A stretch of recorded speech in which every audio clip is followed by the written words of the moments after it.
Hello YouTube, it's been a while since my last video and it's been a long time coming, so I thought I'd start off a second round of videos with a presentation of a very rare watch, the Seiko Alpinist SBCJ019 GMT titanium Prospex high accuracy quartz watch. Well, that was a mouthful. You're probably aware of the Alpinist series. They've come into prominence again since the green Alpinist has been discontinued and a limited edition blue Alpinist has made its surprise appearance and disappearance since it was rapidly bought out.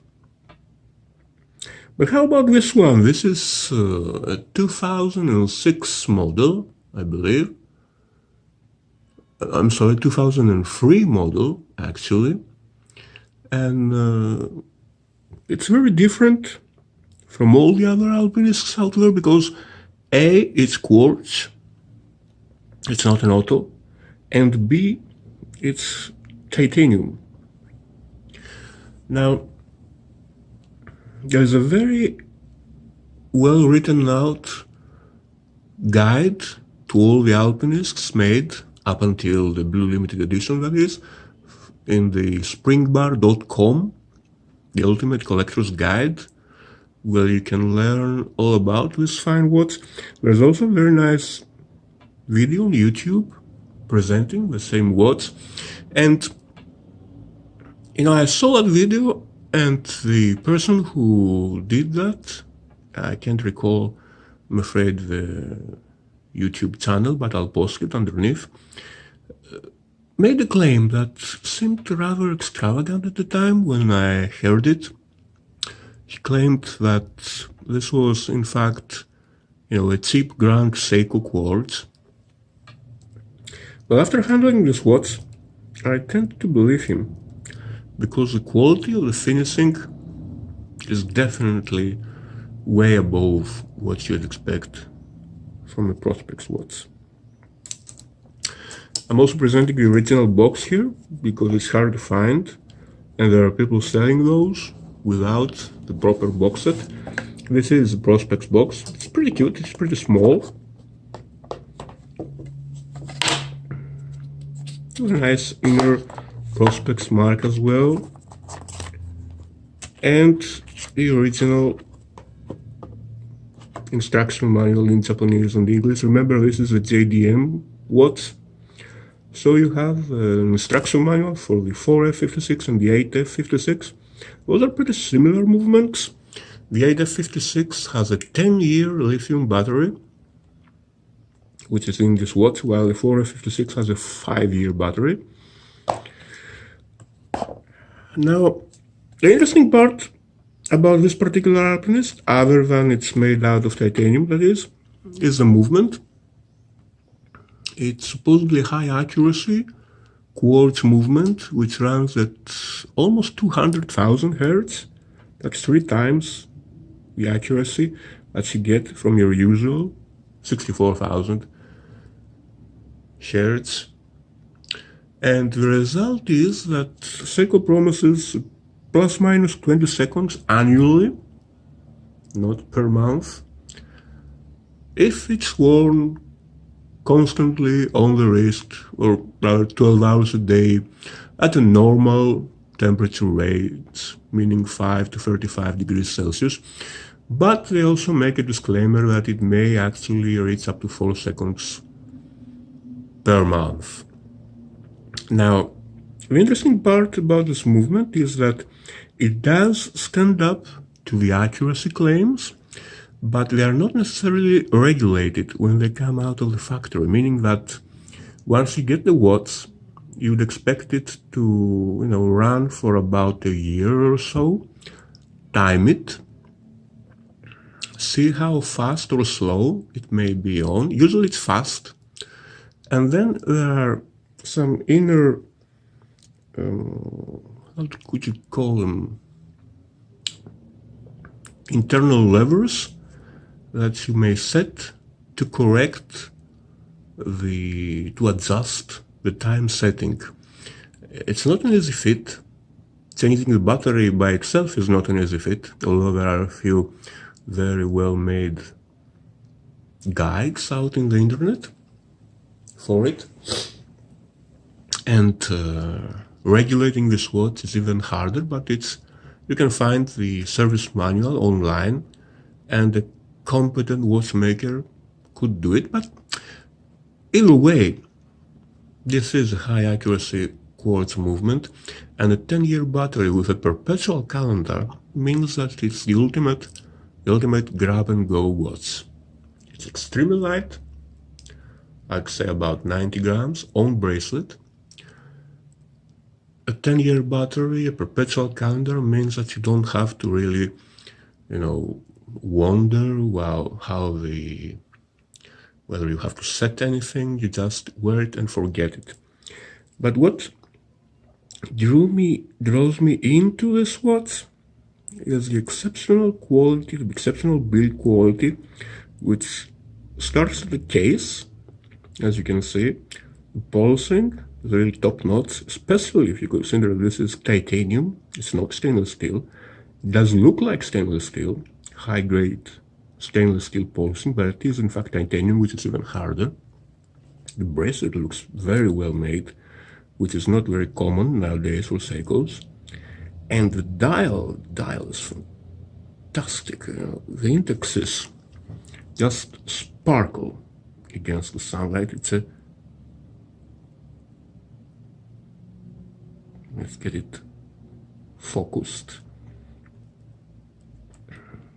It really is very, very well made. You have the compass bezel, the inner compass bezel, which you can find on pretty much any later generation Alpinist, starting from the red Alpinist up until today's Alpinists, which is unsecured. On the case back you have the classic Alpinist emblem. It is a 100-meter certified watch. The crown is a screw-down crown, but this, of course, the crown is not a screw-down crown, and that probably limits water resistance to 100 meters.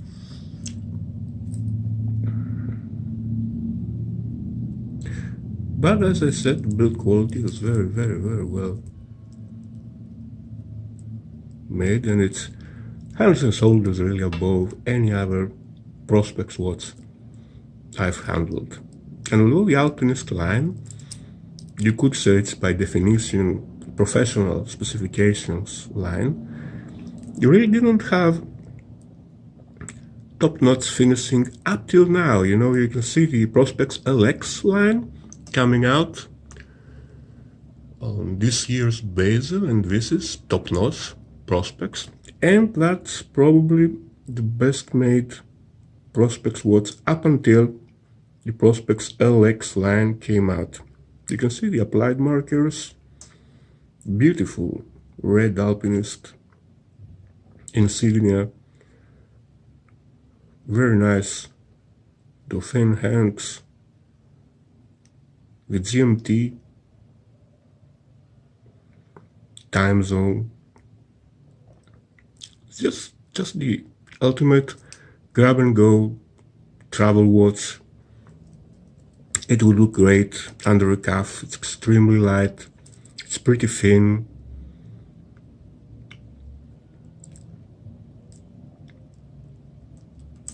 And it just, looks great. There are 4 micro adjustments on the clasp and the typical pin and collar system for adding links.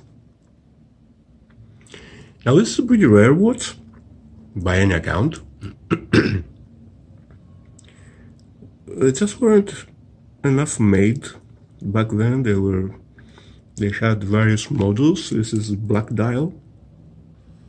There was also a cream dial, a fluorescent dial, and the limited edition beautiful blue dial, an extremely rare watch. It was limited to 500 pieces. Very rare to pick up nowadays.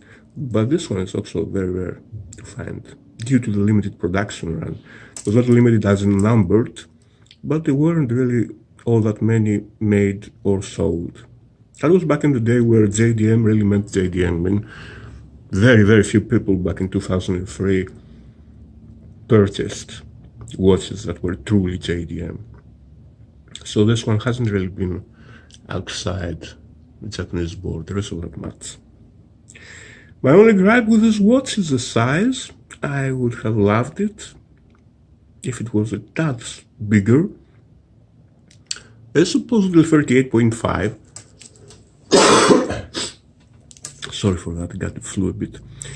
It's supposedly 38.5, but you know, it was a little bit smaller than that. That's annoying if you have a large wrist. But it's a beautiful watch by any account, and I tend to just, you know, get mesmerized by watching it. Although I'm not wearing it all that much. Beautiful, beautiful execution here. It really sparkles. I don't have the right lighting here, but you can get a glimpse of how well made this watch truly is.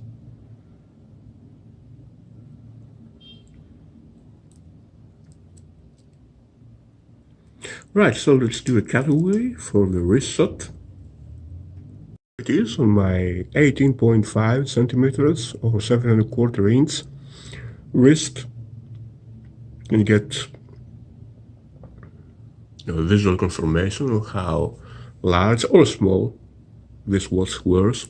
I guess it's an ideal watch for smaller wrists. You know, I can pull it off, but it's not the ideal size for me. I'd loved it if it was, you know, 40 millimeters, of course. It would have been perfect. But it's such a stunner, really, that I just can't let it go. Seiko sign clasp there, all titanium. You can see the polished details and the links, polished and brushed surfaces, and beautiful, beautiful indexes and hands. This was truly a remarkable design. For me, I'd say it's the most beautiful Alpinist made. You know, it's a bold statement, but it's, you know, it's personal taste. And it's certainly one of the most practical watches you can own. With that, its accuracy, the perpetual calendar, it's being extremely light. Another small issue is that it's 19 millimeters, the lugs are 19 millimeters across, but you know, you can squeeze in a 20 millimeter strap in there.